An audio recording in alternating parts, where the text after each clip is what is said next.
South American states is an intergovernmental union of all the nations in South America. In the Cusco Declaration, the group announced its intention to eventually create an economic and monetary union in South America, modeled after the EU and the Euro. South America has already signed agreements to create a common market, and this declaration would see the creation of a common currency called the gaucho. To manage monetary policy, an institution called Banco Sur would be created, modeled after the European Central Bank. Caveating the creation of a free trade zone in South America, we say the creation of a common currency would be on balance bad. Questions? Sorry, caveating that. The creation of a free trade zone in South America, we say that the additional creation of a common currency, the gaucho, would be on balance bad. So on both sides there's a free trade zone. Yeah, I mean, South America largely has done this in the status quo, so it's just like clarifying weirdness around the edges. So the only difference. What's the change? Yeah. Yeah, so currently there is a common market, which means there's no restrictions on capital and people and goods and services moving between countries, so I can't impose tariffs or limitations. What you guys are defending is the creation of a common currency. So, like, the real is the currency of Brazil, the peso is the currency of many other South American states. They're different pesos, they just have the same name. All of those would be abolished, and there'd be one currency that would be used for all of South America. So it's kind of like... You're saying that if we were to create it, it would be bad, and we have to defend creating it or not? Mm-hmm. Okay. And then and then there's gonna be a new bank that's made. Yeah, so... What's the leadership on that? So it would be modeled after the ECB. So all the member states would have one vote on the Board of Governors that would set large, broad policy, like generally speaking, what do we want to do in terms of targeting inflations, and then technocrats working under that would work on the exact mechanisms for getting that, and those would be nonpartisan. Yep. So let's talk a little bit about like the South American states. Like, Yep. Is there any like, what's like the inter-regional trade, intra-regional trade? So like trade happening between them and trade with them and other countries. Like, what does that look like? What are their economies? Yeah, so there's a lot of trade that happens within states in South America. A lot of states have specialized in certain resources in this area. So for example, Brazil tends to export lots of things like lumber or broad natural resources to more urban centered countries, places like Peru. I don't know. Do you guys have like a more specific? My question is like, is most of their trade with each other or with like the outside world? Or? So generally speaking, South American states are low on the level of development. So all of their economies are to an extent based on resource extraction. Brazil and Argentina have somewhat of a manufacturing base. So when it comes to purchasing things like medicines, manufactured goods, those are largely imported from outside of the continent, and that makes up the majority of trade. But when it comes to purchasing raw industrial goods, it tends to be intercontinental trade. Yeah, there's also obviously a lot of exporting of like more raw materials to places in North America particularly. Yeah, I think we're good then, yeah. Dope. Shockingly, 3 arguments. First argument, the implementation of a new currency will be disastrous. First under this, we think the announcement of a new currency will destabilize markets. We think there's an obvious time skew that is creating a new currency. While South America has already announced its intentions for a currency, we think there's lag time between the formal announcement of the creation of a gaucho and the imposition of that because of technical requirements for currency creation. The specter of the euro and incredible sovereign debt crises that evokes hangs over this round, and we think it shapes how investors view the gaucho. Just as the euro failed, many investors now think currency unions are fundamentally flawed, and we think they will expect the gaucho to fail. This is especially true in South America, where a history of corruption and unstable governance will make investors think the rollout will be handled poorly. Given many investors expect the gaucho to fail, we think they're likely to pull out their investments prior to it being created and invest them elsewhere, leading to a capital flow out of South America and breeding a continental recession. Secondly, we think the implementation itself will likely fail. Immediately after the creation of the new currency, we think it will be able to change in value compared to other currencies. The problem is we think the gaucho will rapidly lose value on the global stage. 3 reasons why this is true. Firstly, arguments above mean that South America will likely enter a recession quite quickly, causing economic turmoil and a massive devalue of the currency. Secondly, the newly created central bank will take time to coordinate policy among member states and properly undertake monetary policy, leaving it ineffective in the vital first few weeks of creation. Lastly, though, we think this is a self-fulfilling prophecy. Even if none of these things are true, investors expect them to be true, and fearful of the gaucho losing value, they then sell off other currencies. This sudden collapse in currency prices will have three major impacts on the economies of South America. Firstly, the banking and financial sector will largely collapse. Most international debts are carried out in a number of global reserve currencies, such as the dollar or the euro. When the value of the gaucho falls, it becomes way harder for local banks to pay off those debts because they have to pay back debts in dollars, but get deposits and fees in gauchos. Given that the large banks today are largely international and hold foreign debt, this will cause the collapse of São Paulo and Buenos Aires as economic centers. Secondly, this will breed a sovereign debt crisis. Just as many banks hold foreign-denominated debt, so do most developing countries, including the countries of South America. Suddenly, their debt-to-GDP ratios will skyrocket, and merely paying off their interest will consume large portions of their yearly budgets. South American states will then be faced with an ugly choice. They can either go bankrupt and face massive lawsuits and interest rates in the future, or they can cut costs elsewhere, imposing austerity and cutting social services. Lastly, we think this will cause a massive drop in consumption. Given that South America doesn't have a well-established manufacturing base, a lot of economic staples, from computers to medicines, are largely imported from outside the continent. When the value of the gaucho collapses compared to foreign currencies, then the price of these imports skyrockets. In turn, this further overtaxes social services because now healthcare and administrative costs for governments rapidly rise, triggering a second round of austerity. The combination of these arguments ensure that soon after creation, countries will likely face civil unrest and bankruptcy that forces them to withdraw from continental integration entirely. Second independent point. Over the long term, currency unions are economically disadvantageous. Why? Firstly, they create greater risks of bankruptcy. When a country is a member of a currency union, there is always an implied guarantee of a bailout because an economic crisis in one country will change the value of the currency and then spills over to the others. This creates a moral hazard problem where investors are willing to give predatory loans to periphery states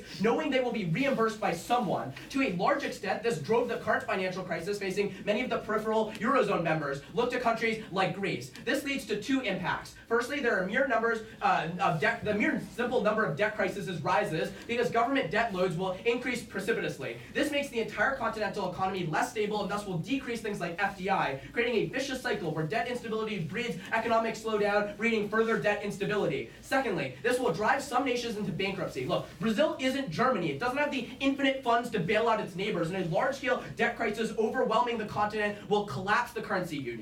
Secondly, we think interest rates and inflation can no longer be targeted nationally. With a continental currency, monetary policy is carried out centrally and applies to all states equally. This means that there is a single inflation rate, and thus the real interest rate targeted by the central bank instead of the status quo where each country can target its own inflation rate, and that has two major harms. Firstly, at the systemic level, the economic and social power held by Brazil and Argentina will likely ensure that the interest rate is likely to be set to preference the growth of these economies and not nations on the periphery. These nations are more developed and prefer relatively lower interest rates to keep borrowing costs down and boost exports. But for less developed nations, however, low interest rates don't guarantee enough of a return on investment to motivate Western investors to overlook the risk of working with these unstable economies. On the aggregate then, interest rates in poor regions of South America will be too low and fail to provide enough of a risk premium for FDI to flow into the regions. This ossifies income inequality within the continent because the center will grow to the detriment of everyone else. Secondly, under this, we think this prevents nations from using monetary policy to escape economic challenges.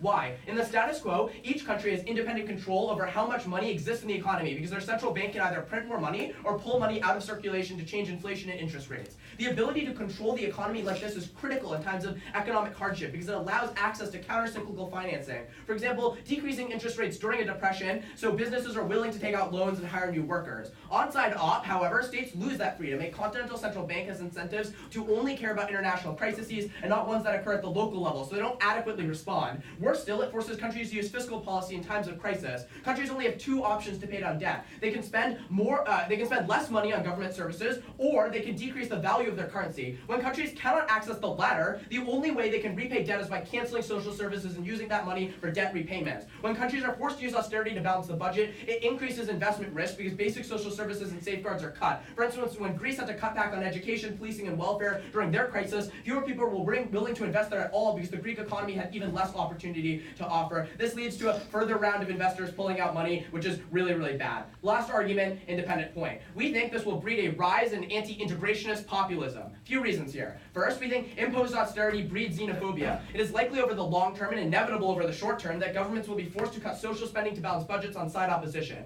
When people feel their government is failing them, they tend to be angry at the powers currently in control. Economic crisis tends to breed extremism. Secondly, the loss of social services will likely anger many people who depend on the government for support. People honestly kind of rightly blame the government for economic decline. But moreover, the form of austerity is imposed by an unaccountable supranational organization, and many people will already be resentful for the loss of their country's autonomy. The impact of this argument is twofold then. Firstly, voters will be incentivized to go out and vote for parties that oppose the status quo. These parties tend to be more populist and will push for decreasing international cooperation. This impedes the functioning of the common market itself by disrupting political cooperation and makes signing deals to tackle other regional issues far more difficult. Moreover, these parties tend to be outsiders, making them generally worse at the act of governance. We think we will thus see a rise of misrule and corruption. Secondly, this delegitimizes the cultural norms set by integration. When voters go to the ballot box and reject parties that created the gaucho, it undercuts the mandate politicians feel out to reach for further integration deals. Lastly, I want to talk about how this increases political violence. Many rebel groups, from FARC rebels in Colombia to all the sorts of rebel groups that exist in Peru right now, are recently demilitarized and could take up arms again if the situation is right. We think this pushes these groups over the edge for 3 reasons that Kevin will explain later. I'm out of time. Project proposed.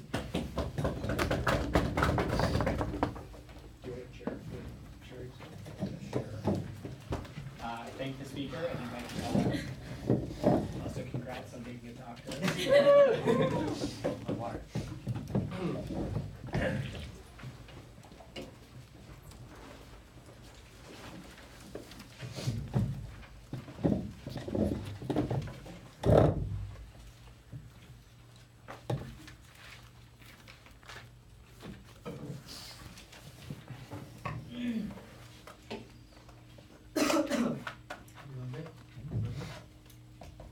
The problem with that PMC is woefully unnuanced in what is actually necessary for a stable currency. That is to say, the extent of all of their arguments is that each independent province should control their own currency. Obviously, there's a balance to be met about how to stabilize currency and retain control of it. We're going to argue why stable currencies are much more important.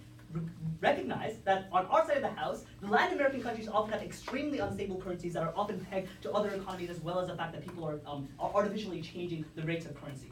That is not the problem that exists in the EU, so it's disingenuous for them to make that comparison to say that this is going to be unsuccessful. 3 obvious arguments before I go on case. 1, why is a stable currency important? Firstly, obviously, we get a more stable currency in as much as it's less likely now that individual nations, particularly export nations like countries like Venezuela and Colombia, simply change their currency valuation to actually affect exchange rates to create export economies. On their side of the house, it's more likely that currency is much more destabilizing in as much as countries randomly and obviously, since there are more countries with stronger economies that are balancing out the other countries, it becomes more predictable to actually evaluate the value of the currency. This is important for a couple of reasons. 1, when you actually have more predictable currencies, it's more likely that you get long-term investment from foreign nations. If they care about ensuring that there is capital to ensure that the governments can do things like build infrastructure projects, it's more likely to happen on our side of the house when all the countries have more stable currencies. This also means that the particular benefits are more likely to flow to the nations that are poorer, because these are generally the countries that are less likely to have stable currencies in the status quo. Secondly, it protects us from currency shocks that often happen in the status quo, particularly in these countries like CF, Venezuela's insane hyperinflation. That's less likely to happen on our side of the house, and less likely to, when these types of shocks are less likely to happen, it means things like marginal propensity to consume goes up on our side of the house, more stimulation of the economy occurs, and more confident investment both domestically and foreign investment actually happens. The second reason the stable currency is important, though, is that we would tell you that on their side of the house, they encourage leaders to make bad decisions on currency valuations, because oftentimes what they do is to artificially change their currency to create export markets. We would tell you this is problematic for a couple of reasons. 1, this often sacrifices long-term gains for short-term gains, in as much as they try to get as much revenue from, for example, selling oil as possible, while not actually developing other sectors of the economy. The problem with building very export-heavy economies is that 1, you actually make your economy not diversified, which makes you more susceptible to stochastic shocks that often happen that are outside of domestic control. Secondly, it means you're more likely to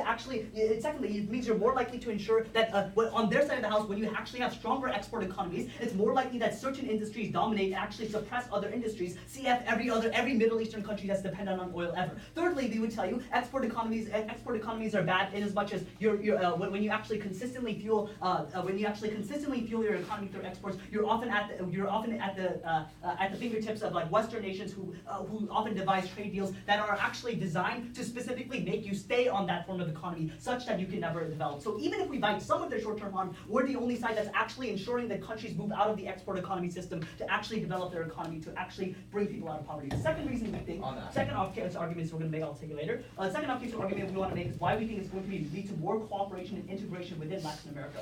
For all the reasons that I talked about why it's bad to develop export economies to other Western liberalized nations, we would tell you that these are reasons that this is more likely that trade now occurs domestically, because obviously when you don't have to exchange currency, it's more likely that it's their transaction costs are reduced for the actual trade of both labor and of actual capital between these countries. We would tell you this actually encourages and provides an active incentive for Latin American countries to actually help each other out. Given that there's very little political will in the status quo to actually finance a lot of these poorer countries and actually give them the resources that they need, we think we provide the critical link to provide the incentive for Latin American countries to actually help each other. There's also a question of just simple issue spillover. When you're forced to actually cooperate with each other at this new international bank, it's more likely that you agree on other issues. This has been shown in a lot of international relations. Whenever you set up a certain body to cooperate on one issue, it's more likely that you're able to cooperate on other issues because of the actual relationships that you build with those other countries. Sure. Do you think that the Eurozone has close ties between Greece and Germany? And if not, why? Sure, there are obviously some tensions between Greece and Germany, but we would tell you that that is actually one of the things that the EU was successful at, is actually successfully integrating the other countries. That is why people are often very amenable to go to other European countries. Very surprised that they made that argument. Third off-case argument that we want to talk about is why we think we get better technocratic monetary policy on our side of the house. A couple of reasons for this. One, there are very weak financial institutions in a lot of these countries that have not properly developed. A lot of the banks and financial institutions are controlled by people who only have short-term interests and not actual long-term interests for the company, which means they actually abuse monetary policy in ways that are not going to be beneficial. When you actually stabilize that by checking that with other leaders who all have the incentive to provide proper monetary policy measures, we think we're more likely to not only get the best of the best people who are actually going to provide technocratic expertise, but also more likely to make sensible decisions that are that are better for the long term. But secondly, we think when you actually do this, we check for things like hyperinflation in countries like Venezuela, where the incentives are misaligned, where leaders might actually continue to print money so that they don't actually go out of debt, but that's actually not going to be good for the long term of that country. We stabilize that policy on our side of the house. Let's go on, case. They first talk about the fact that we're going to destabilize in the short term. So this argument is basically that it's very difficult to transition into a new currency. Not sure that they can win with this argument, because first of all, it's hardly an argument in as much as, yes, there are short-term costs obviously to changing a currency, but we haven't seen that every time a country switched currency, everything collapsed that they said. Obviously, there will be slight instability in this transition, but historically there isn't an extended, nobody ever invests in the currency ever because of the currency change. But secondly, given that we're making a lot of currencies and making it more stable on our side of the house, it's actually more likely that we get investment into those currencies in the first place. And also, if the currency is risky and we don't get investment, I'm not really sure what argument they're actually going for there. Given that there are a lot of strong currencies, like in Mexico and Chile and Brazil, that have stable currencies, it's very unlikely that investors just simply all kaput and actually divest from these currencies. We think they're going to have to give you a lot more warrants as to why that's true. Then they talk about this idea of why we import a lot of goods from other countries. Firstly, I gave you all the reasons why it's bad to actually create a system in which you're more likely to be stuck in that system of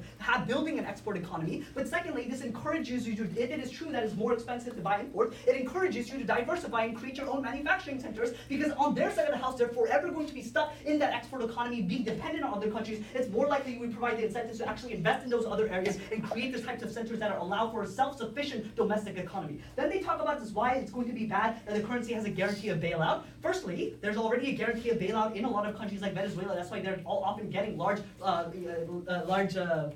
bonds in the status quo. But secondly, we would tell you, actually, this is a reason why investment increases into these countries, which is at odds with what they were saying earlier, because if you're securitizing the risk in these countries by ensuring that there are bailouts, that means that even in cases where it's beneficial for countries to currently receive money in the status quo, if investors perceive that it's too risky, they might not invest, but now we're making it more likely that investors actually feel a little bit more secure and are more likely to invest into these countries. So if you believe that there's a lack of capital in a lot of these developing Latin American countries, we're more likely to get that on our side of the house. Secondly, because we encourage countries to work with each other, it's less likely that that you just simply allow the other countries to actually go into collapse, because now you know that if the country collapses, you might have to bail them out, which means you have an incentive to provide favorable trade deals, you have an incentive to have favorable relations with the other Latin American countries, which is probably an important endemic issue, and the reason why a lot of Latin American countries fail, given that there's a lot of spillover both economic and military effects when there is spillover. They talk about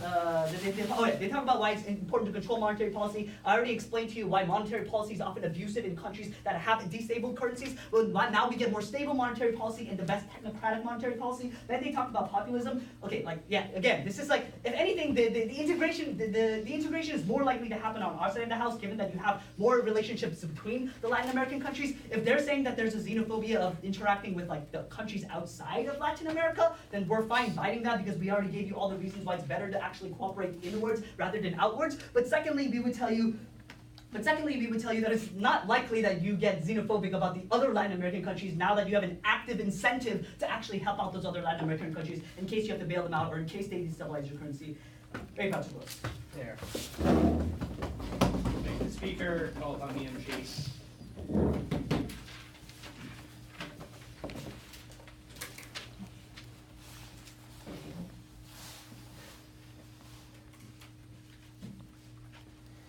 So we're good? Cool. LOC is not the round, and the reason why is because the incentives to interact are non-unique on both sides of the house. In a world in which there is already a common market, if there is collapse in Venezuela, then refugees are likely to flow into my country. It is likely that it's going to negatively impact my economy, and it is likely that there's going to be spillover effects. In a world with a common market, then, all the incentives to help the other states in South America already exist. Why does this argument matter? Because the terminal impact of all the things LOC was willing to bite is that the rise of populism means that Brexit happens in South America. And states like Brazil and Argentina say, fuck it, it's not worth it being in this economy, it's not worth it being in this integration montage, we're going to leave all the integration, all the sources, and thus the benefits that we say exist on both sides of the house uniquely go away as a result of this mechanism. Given that they bite all these harms, then they clean lose the round. First argument they give us is about how stable currencies are effective. First, 3 burdens before you can ever analyze this. First, the argument we made is not just that the short-term market-led forces are likely to be bad. Instead, the argument we make is twofold. First, it's likely to be so destructive that it is impossible for South America to develop enough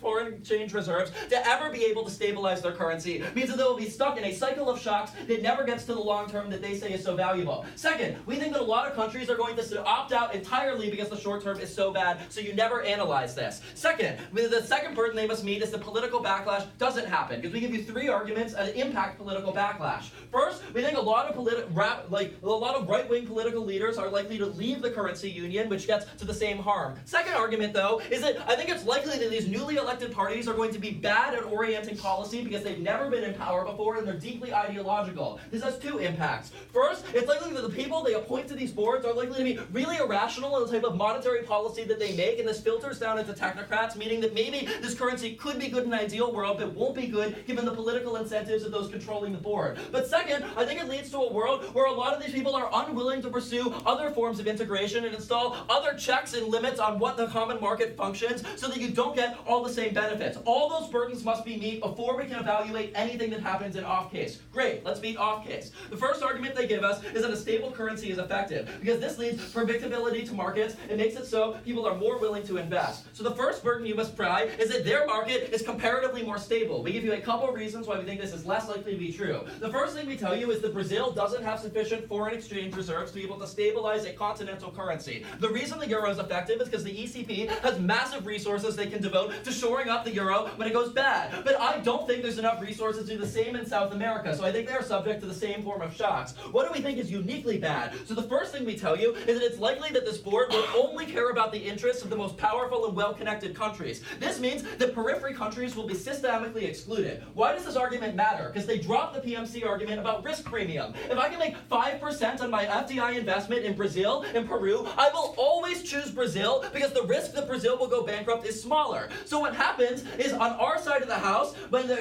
interest rates are higher in periphery countries, there's more premium and I get more bang for my buck investing there, so I'm willing to accept that higher risk. But they force a world where interest rates are the same in these countries because interest rates are merely a reflection of inflation, which we say must be standardized if they only have one currency that is operating. So you don't get FDI flowing to these periphery states. We tell you that at its core, stability of a currency is based on the stability at the underlying market. And I think they make their underlying market less stable when you ossify economic divisions within them. The next thing they say is that the long-term impact of predictability is that currency shocks go down. First, you must buy that they have the currency reserve to be able to stop currency shocks, or you don't care about this impact. And honestly, the only reason they say that predictability matters is because it allows to check against currency shocks. So if you don't buy the final impact, you shouldn't buy anything related to this argument. The second argument we get from them up to this point is that leaders act badly. And here we need to do some comparative weighing. Because obviously it is true that sometimes leaders have perverse incentives to overinflate their currency. The question in the round is, who is more likely to have positive incentives in the type of monetary policy they are exercising? We want to give you 5 reasons that we think states are on average comparatively better than a world in which a central organization is making this policy. First, oftentimes the impacts of hyperinflation are felt immediately quickly, which means that leaders, even caring only about themselves, don't have an incentive to spiral into hyperinflation. Second,